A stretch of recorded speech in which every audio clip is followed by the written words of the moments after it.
Hey everybody, Kyle, not your average financial guy here. Wanted to take just a second and kind of talk about, why I do what I do. I have had a couple people ask me that, and it's like, what gives? What's in it for you? So just kind of want to make a quick video about, my why I'm doing this. So, I'll start off at the beginning. I had a great childhood. I was my buddies and I were down at the creek every day, cussing, swearing, catching frogs, toads, crawdads, turtles, fish every once in a while, whatever we could get our hands on.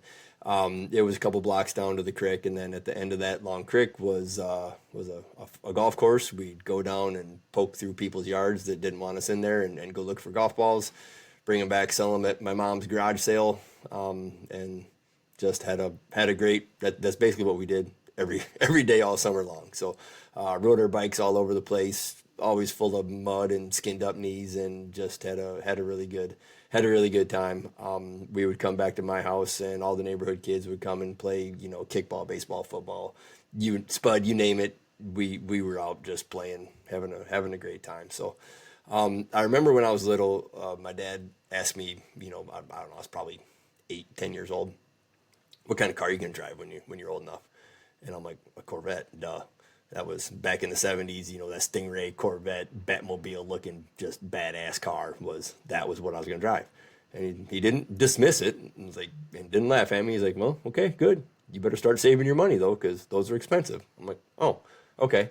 I guess I'll start saving my money then. And I guess as I look back, maybe that was kind of when it all started here, when I, trying to figure this all this financial stuff out. So fast forward there a little bit, started to grow up a little bit. I was 15 years old, got a job at the car wash, wiping off cars for $4.25 an hour, minimum wage. And I think my first paycheck was like around $37, and actually felt like a pretty nice chunk of money.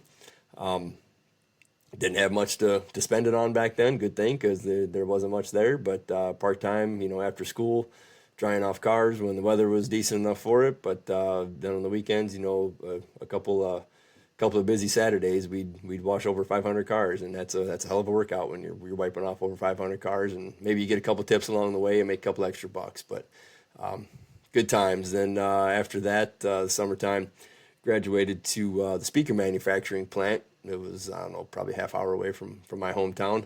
But a couple of my buddies and I got jobs there, and we were making a whopping $5.50 an hour there. So, man, we were just rolling in the dough, even though it was had to drive a half hour. But I also got discounted speaker equipment, so it was all worth it. It was great. Did that till I was basically through high school, and then got a job. Went to the local community college. I wasn't real sure what I wanted to do. My parents were kind of, I wanted to be an electrician when I graduated high school, and my dad's like, well, why don't you go be an electrical engineer? He came from the boomer generation, where as long as you had that piece of paper, that college degree, you could write your own ticket. So I decided, okay, I'll listen to him. Went to the local community college. As I got a job there, I turned 18, and could then work at the local cable company. So I was still part time because I was going to college, but that's all they needed, me to work about 3 days a week, and I'd work pretty much full time during the summers. But they had me pre-wiring houses, and doing installs, and just hooking up cable, and I learned a lot, kind of how houses are put together, how they're built. Stick built, and kind of that's where I kind of got the itch for the construction side of the world. So my last summer in college, I got a job as a union laborer for a bridge building contractor, and that's where I saw firsthand how hard these guys work every day. Running a jackhammer, the heavy equipment, and just shoveling, rocks, stones, pulling it up out of the way, pouring concrete, sandblasting. I mean, it was just, forming everything up, pouring the concrete. It was a lot of work, and I'm glad I got to see it and do it firsthand, and it really gained a huge respect for these people, and what they do every day. And that's basically what, who this channel is for. I always loved being part of building things. And I remember one time I was in college, I had to take a construction economics class. I'm like, oh, this is going to be boring. You know, I'd rather be out in the field and getting muddy and figuring that stuff out. But then in this class, it showed me how much interest that you pay on a regular amortized loan. And in that, we kind of went through a couple scenarios, like, you know, if you pay the next month's principal or the next month's interest along with this payment, if you can just get a little bit ahead, you know, off the front end of this, how much money that you can actually save in the long run. So that just blew my mind away. Like, I couldn't believe this. And I've never liked being in debt. I never liked owing anybody money, but you know, you're young and you got to get a car. And I remember I didn't know that at this point, but I just wanted to make as many payments as I could to stop making payments. I hated owing people money. But anyway, that's kind of where I first figured out that, you know, how banks treat interest. And, you know, this was, granted, it was for construction equipment, but, you know, the same, and any amortized loan it works for your car, for your house, for your anything really that's amortized. So, I graduated from college with, I decided I wasn't going electrical engineering. I didn't like that, but I did go civil engineering. So liked the construction and went the construction route there. So back in there, ended up with the same company that I was a laborer for, and they hired me on as like a project engineer. So somewhere there, started to make a little bit of money, got married, had kids, and before you know it, the money's going out just as fast, if not faster, than it's coming in. So that's when I kind of stumbled across this idea of velocity banking. We, you know, married, kids, owned the house, nothing special, you know, Midwest, Northwest Illinois. I think I had $65,000 of what I owed on my house, and I went to the bank and got a first lien HELOC on that, and they gave me $100,000. So they wiped my $65,000 mortgage out. They gave me a line of credit for up to $100,000, and obviously my balance was $65,000 because that's what I paid off was my original loan. I did that for a couple months, and before I knew it, it's almost like I blinked, and it was already down to $40,000. And at that point, I've always been into, you know, I want my money to work as hard as I do. So bought a rental house, and what I did was I just for the down, I had a couple of rentals before that, but just would save up the old-fashioned way. But this time, my down payment, I just wrote a check right from my home equity line of credit. Didn't have to ask anybody. It's a loan. I wrote a $50,000 check, and literally on a paper check, I wrote that, gave it to the title company, and they obviously checked it out and made sure there was money in the account and everything. But that was like, wow, this happened. I just borrowed $50,000 and I didn't have to ask anybody. That's what really opened my mind, or opened my eyes to, you know, how cool this is. So long story short, I bought this rental house that added an extra $250 per month of positive cash flow on top of that. So that upped my cash flow, and I pumped all that along, you know, with my paychecks right back into that home equity line of credit. And I did this for about 3 years, I think. And I think twice within those 3 years, I almost paid my house completely off. I was making decent money and had little expenses. Kids were still little, and I got it to a fine-tuned machine. So I just kept buying houses, and you know, but before you know it, the whole thing just keeps snowballing on itself. And that's when about that time I figured out velocity banking, the infinite banking concept. So the velocity banking and the infinite banking concept are so similar. A lot of people have a hard time grasping the infinite banking concept, and I'm not going to get into it here. I'll do that in a separate video.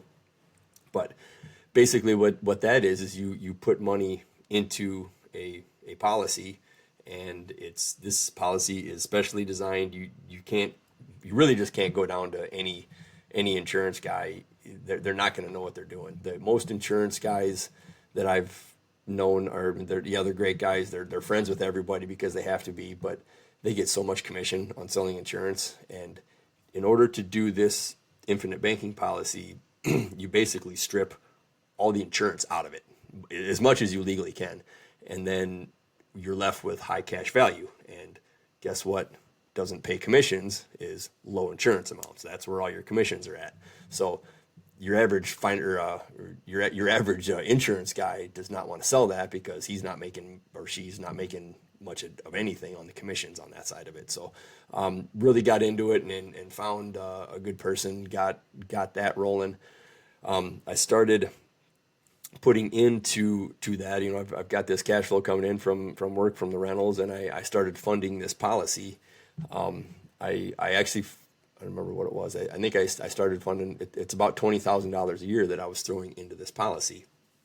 Well, after 4 years, I could pull more out of this policy than I put in. So in 4 years, I've got 80. I think the first year I put some extra in, but after that, I could take a little bit more out of this policy than I put in. So what, show me a checking account that's going to do that. This thing keeps growing and growing and growing. And then once I borrow money from that, it's kind of like a HELOC. You're not selling your house. You're only borrowing money against your house. So that's the same thing with this infinite banking concept, is you're not borrowing your actual cash. What you're doing is you're borrowing against the cash value. So then I would take that, I'd buy another rental property, and hopefully it cash flows a couple $100. And this has been quite a few years ago, and now these things are, I still got mortgages on them, but I just use that for a down payment. And these things are cash flowing way better now than they were, when I got into this. This is probably all around 2018, 2017, somewhere in there. So yeah, those things are all rolling now. I would just keep doing that. Let's see, and to this day, I do that, the rentals on the side. I do this channel on the side. I'm still working for that construction company. My roles changed a little bit through the years. We've got a mechanical side, a civil side, and I'm over kind of with the mechanical. We got an electrical side. So I've kind of migrated across the lines, but still, every day I work around the trades and these people that are working their asses off, and it's amazing what these people can do. It blows my mind how they can take something from the paper and put that in the real world, and how they're just the craftsmanship that's involved and how smart they are with that kind of stuff. But no one ever taught them anything about money. It's money goes in and money goes out. Whatever I have, let's blow it. And that's what I hope to kind of show everyone, is just a couple steps of what you can do with that money. It's really not going to change your life at all. I'm not Dave Ramsey, rice and beans. If you want like your latte, go ahead and drink it. You want a couple beers after work, go ahead, go for it. I'm not trying to change that. I'm just trying to change where your money goes first. And with that, it can get you out of a lot of debt. It can build you a lot of wealth. So that's kind of what I want to show everyone. And since I'm in the construction industry, and every year there's about 1,000 fatalities from people falling, electrocuted, impalements, whatever. Industry-wide, there's usually, we'd all love it for it to be lower, but I've personally been around a couple of these, and it shakes you. But unfortunately, there's about 1,000 of them every year, people that die in the construction from construction-related incidents. The hard thing to actually swallow is 4 times that. There's usually over 4,000 people, construction workers, that take their own lives. So I know with we're rough and tumble construction guys. I'm not me or the other guys are. It's be tough and suck it up, and when stuff gets too hard, they keep it in, and unfortunately 4,000 people die from suicide. So I know a lot of these people. I used to work on the bridge crews, and right around Thanksgiving, it was time. Everyone knew it was about time for layoff, and you got laid off for the winter. It snows plenty here where I'm at. You get laid off for the winter if you got lucky or unlucky, however you look at it. They would get a little bit of a winter work, and you'd be getting a couple more hours throughout the winter. But everyone knew they'd go on unemployment usually for a couple of months, and hopefully we got a bunch of work, starting up in March, and you get back to it, and then you make hay while the sun shines. You're getting a lot of overtime. You're making a lot of money. You can save enough to get through a low time. But what happens, when when something happens for a little bit longer than, you know, the normal 3-month layoff that you're used to and what you're prepared for and what the savings you have. You know, that where, you know, you're sitting at home and maybe you're drinking a little bit too much and you're starting to worry, we're running out of money, you know, the wife and the kids, and trying to keep the house and everything, pay all the bills paid. And it's like, shit, we're running out of money. What do I do? And that's when I've seen, you know, the drinking, the substance abuse, it can take over. And from there, you know, who knows, you know, if that's where the depression comes from. And I don't remember where I heard it, but, you know, financial reasons are one of the leading causes of divorce. Then they're a leading cause of depression. And is that what's leading to some of these suicides? So maybe in a stupid roundabout way, one of my videos will help save someone's life. I don't know. I would love if that happened, but that's kind of, you know, what I'm trying to show these people who are so talented with their hands, but no one ever told them anything about money. So I'm trying to keep this simple. So kind of a couple people I worked with, I started showing them, you know, this velocity banking and infinite banking concepts a little bit. And they're like, it takes a little bit to get their head wrapped around it.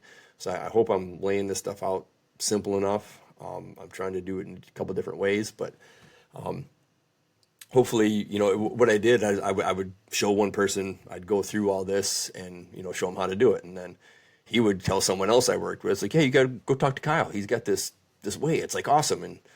And so then I'd show this other person how to do it. And then 2 weeks later, I'd show another person. It's like, you know, why don't I just make a video? That way, instead of showing everybody, if someone asks me about it, I send them a video and you watch the video that I've already, me explaining it to the first person, and then they'd have questions. And so then I'd help them out. And that's, I guess, kind of how this, you know, not your financial guy or not your average finance guy was born.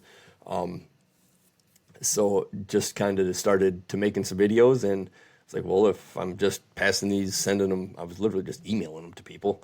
I'm like, well, why don't I try throwing it on YouTube and see if I can get the word out, you know, a little bit more and reach a bigger audience. So that's where I'm at now. So I'm hoping that my goal is to help 1,000 people every year, erase some stupid consumer debt and get out of the hole.